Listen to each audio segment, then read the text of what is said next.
ایک دن ابو جہل خانہ کعبہ کی دیوار سے ٹیک لگا کر بیٹھا تھا کہ ایک نوجوان لڑکے کا وہاں سے گزر ہوا، جس نے کہا اگر اجازت ہو تو ایک بات پوچھوں، مگر آپ وعدہ کریں کہ سچ بولیں گے۔ ابو جہل نے کہا پوچھو، کیا پوچھتے ہو؟ اس نوجوان شخص نے کہا کہ محمد بن عبداللہ کون؟ بسم اللہ الرحمن الرحیم۔ بدر ایک بیضوی شکل کے میدان کا نام ہے جو پہاڑوں سے گھرا ہوا ہے۔ یہ میدان وادی یلیل میں ہے۔ اس کی لمبائی 5.5 میل اور چوڑائی 4.5 میل ہے۔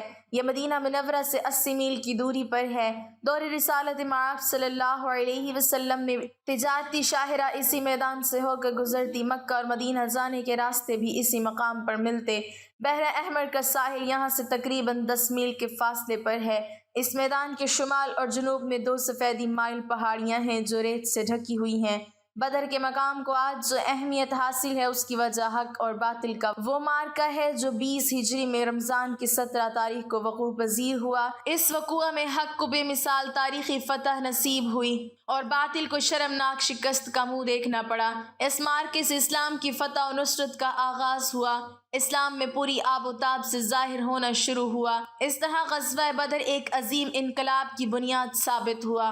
غزوے کا پس منظر سمجھنے کے لیے ضروری ہے کہ ہم تاریخ کے حوالے سے طلوع اسلام کی تحریک کا اجمالی جائزہ لیں۔ محمد رسول اللہ صلی اللہ علیہ وسلم نے ڈنکے کی چوٹ پر دین اسلام کی دعوت کا اعلان کیا۔ قدرتی طور پر مکہ میں 2 گروہ پیدا ہوئے۔ پہلی جماعت ان لوگوں کی تھی جنہوں نے دین اسلام قبول کیا، یہ تعداد میں تھوڑے تھے۔ دوسرا گروپ ان لوگوں کا تھا جنہوں نے دین اسلام کو ماننے سے انکار کیا، یہ تعداد میں زیادہ تھے۔ یہ دین اسلام کی مخالفت پر کمر بستہ ہو گئے۔ نتیجہ یہ ہوا کہ منکرین اسلام نے مسلمانوں پر جبر و تشدد اور ظلم و ستم کے پہاڑ توڑنا شروع کیے۔ ایک طرف صبر و تحمل تھا اور دوسری طرف زور و جبر تھا۔ یہ کشمکش 13 سال تک جاری رہی۔ آخر کار مسلمانوں پر سرزمین مکہ تنگ سے تنگ تر ہوتی چلی گئی۔ تب وہ آہستہ آہستہ اور خاموشی سے چوری چھپے مدینہ کی جانب ہجرت پر مجبور ہوئے، یہاں تک کہ آخر میں محمد رسول اللہ صلی اللہ علیہ وسلم نے بھی حضرت ابوبکر صدیق رضی اللہ تعالیٰ عنہ کے ہمراہ مکہ کو خیر باد کہا اور مدینے کو آباد کیا۔ مکہ کے قریشیوں نے اب خانماں برباد تار کی، وطن کو مدینے میں بھی چین اور سکھ سے رہنے نہیں دیا۔ ہوا یوں کہ ہجرت کے دوسرے سال قریش کا ایک بہت بڑا تجارتی قافلہ شام سے مکہ کی طرف لوٹ رہا تھا۔ اس تجارتی قافلے کے ساتھ 50,000 اشرفیوں کا مال و اسباب تھا۔ مکہ کے ہر فرد نے اور ہر عورت نے اس تجارت میں اپنا سرمایہ لگایا تھا۔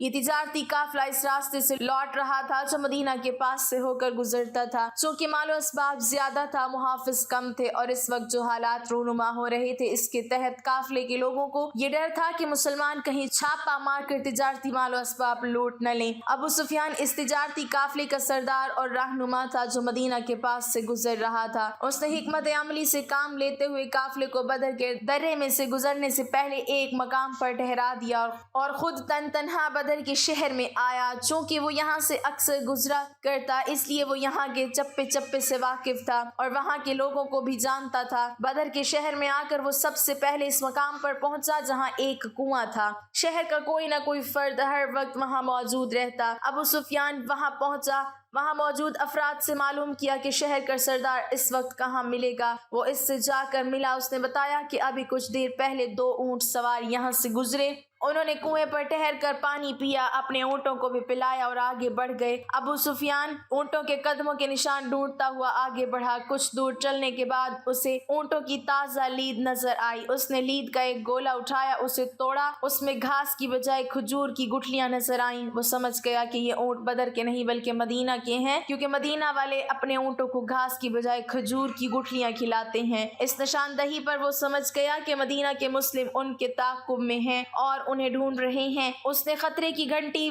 محسوس کی اور تیزی سے بھاگتا ہوا اپنے قافلے میں جا پہنچا۔ ایک برق رفتار سانڈنی بردار کو اجرت دی، اسے مکہ کی طرف دوڑایا تاکہ اہل قریش مدد کو پہنچیں۔ سانڈنی سوار کو مکہ کی طرف روانہ کرنے کے بعد قافلے کو بحر احمر کے کنارے کنارے ایک منزل کی بجائے 2 منزل طے کرتا ہوا مکہ کی سمت کوچ کیا اور اپنے قافلے کو مسلمانوں کی دسترس سے صاف نکال لایا۔ یہاں سانڈنی سوار نے مکہ پہنچتے ہی عرب کے قدیم دستور کے مطابق سانڈنی کے کان کاٹے، ناک ناک چیری کچاوا الٹا اپنا کرتا آگے سے پھاڑا اور بین کرنے لگا، اے قریش کے لوگوں، اے مکہ کے باسیوں، اپنے تجارتی قافلے کی خبر لو۔ تمہارا تجارتی قافلہ مال و اسباب جو ابو سفیان کی قیادت میں آ رہا ہے مقام بدر پر مسلمانوں کی زد میں ہے، وہ کسی بھی وقت اسے لوٹ سکتے ہیں۔ مجھے ڈر ہے کہ اس مال و اسباب میں سے تمہارے ہاتھ کچھ بھی نہ آئے۔ پورے مکہ میں یہ خبر جنگل کی آگ کی طرح پھیلی، لہٰذا طے ہوا کہ جنگل کا طبل بجایا جائے اور اہل مسلمان کو ایسا سبق سکھایا جائے جسے وہ زندگی بھر یاد رکھیں۔ لہٰذا 1000 بہادروں کا لشکر تیار کیا گیا جس کا سپہ سالار عتبہ بن ربیع تھا۔ اس فوج میں 600 افراد زرہ پوش تھے، 100 واروں کا ایک رسالہ تھا، یہ اسلحہ بند شتر سوار تھے۔ ہتھیاروں سے لیس گھڑ سواروں کی تعداد 200 تھی اور ہتھیاروں سے لیس پیادہ فوج کی تعداد 100 تھی۔ کھانے پینے کی وافر چیزیں ساتھ لی گئیں۔ عمرائے قریش میں سے عتبہ بن ربیع، حارث بن عامر، نصر بن حارث، ابو جہل، امیہ بن خلف باری باری روزانہ 10 اونٹ ذبح کرتے اور اپنے ساتھیوں کی ضیافت کرتے۔ دل بہلانے کا ساز و سامان ہمراہ تھا۔ رات میں عیش و طرب کی محفلیں سجتی۔ غرض اہل قریش کا یہ لشکر بڑے طمطراق سے مدینہ کی طرف روانہ ہونے کے لیے تیار ہوا تاکہ تجارتی قافلے کو مسلمانوں سے بچا کر لایا جا سکے، ان سے 2 ہاتھ بھی ہو جائیں اور انہیں سبق بھی سکھایا جائے۔ فوج کی روانگی کے وقت دشمنان اسلام نے، جن میں ابو جہل بھی تھا، کعبے کی دیوار پر ہاتھ رکھ کر دعا مانگی کہ اے رب کعبہ، دونوں میں سے جو دین تجھے زیادہ پسند ہو، دونوں لشکروں میں سے جو لشکر عالی ہو، دونوں جماعتوں میں سے جو جماعت زیادہ تقوی والی ہو اور دونوں گروہوں میں سے جو گروہ زیادہ معزز ہو، فتح کا صحرا اس کے سر باندھنا۔ اہل قریش یہ دعا مانگتے وقت یہ جان رہے تھے کہ وہ حق پر ہیں اور آپ صلی اللہ علیہ وسلم کے اصحاب کرام نعوذ باللہ حق پر نہیں ہیں، جب کہ وہ سب کفر اور شرک، فسق و فجور میں مبتلا تھے۔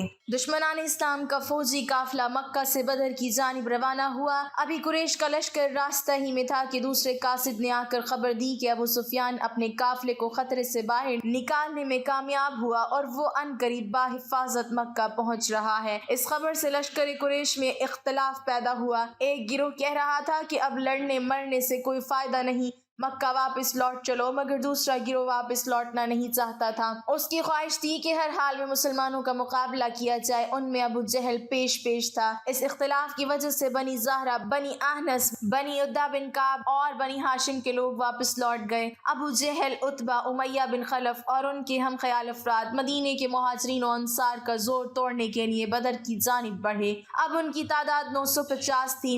نبی برحق محمد رسول اللہ صلی اللہ علیہ وسلم حالات سے ہر وقت باخبر رہتے۔ آپ صلی اللہ علیہ وسلم کے علم میں یہ بات آ چکی تھی کہ ابو سفیان کا قافلہ مدینے کے پاس سے گزر رہا ہے اور اس قافلے کی مدد کے لیے اہل قریش کی مسلح افواج مدینے کی طرف روانہ ہو چکی ہے۔ یہ مدافعت کا وقت تھا، اپنا دفاع کرنا تھا، مدینے کے لوگوں کی جان، مال و اسباب، عزت و آبرو کی حفاظت کرنی تھی۔ لہٰذا آپ صلی اللہ علیہ وسلم نے مہاجرین اور انصار کو ایک جگہ جمع کیا اور ان کے سامنے صورتحال رکھی کہ ایک طرف اہل قریش کا تجارتی قافلہ ہے جس کے پاس کروڑوں روپے کا مال و اسباب ہے، جو مدینے کی راستے مکہ کی طرف جا رہا ہے، اور دوسری طرف دشمنان اسلام کی فوج جنوبی راستے سے مدینے کی طرف پیش قدمی کر رہی ہے۔ آپ صلی اللہ علیہ وسلم نے انصار اور مہاجرین سے مشورتاً پوچھا کہ اس صورتحال سے ہمیں کس طرح نپٹنا چاہیے۔ ایک گروہ کی رائے تھی کہ قافلے کے ساتھ کم لوگ ہیں، مال و اسباب زر کثیر کا ہے، اس پر ہلا بول دیا جائے اور ان کا تجارتی مال و اسباب لوٹا جائے۔ دوسرے گروہ کا خیال تھا کہ دشمنان اسلام کی فوج سے ٹکر لی جائے، ان کا زام ہمیشہ ہمیشہ کے لیے خاک میں ملا دیا جائے اور اس فتنے کو جڑ سے اکھاڑ کر پھینک دیا جائے۔ آپ صلی اللہ علیہ وسلم کی بصیرت کا بھی یہی فیصلہ تھا کہ اہل مکہ کے کافروں اور مشرکوں سے جنگ کر کے ان کی طاقت توڑ دی جائے، اور سب سے بڑی اور اہم بات یہ تھی کہ اللہ تعالیٰ کی مشیت بھی یہی تھی کہ حق کو حق کے ساتھ ثابت کیا جائے اور کفر و شرک کو جڑ سے کاٹ کر پھینک دیا جائے، تاکہ حق کی حقانیت ظاہر ہو اور باطل باطل کے ساتھ ثابت ہو جائے۔ لہٰذا اللہ اور اللہ کے رسول صلی اللہ علیہ وسلم کی حتمی فیصلے اور دوسرے گروہ کے خیال کے مطابق اپنا دفاع کرنے کے لیے لگ بھگ 300 مجاہدین کی فوج ترتیب دی گئی۔ ان میں سے صرف 2 کے پاس گھوڑے تھے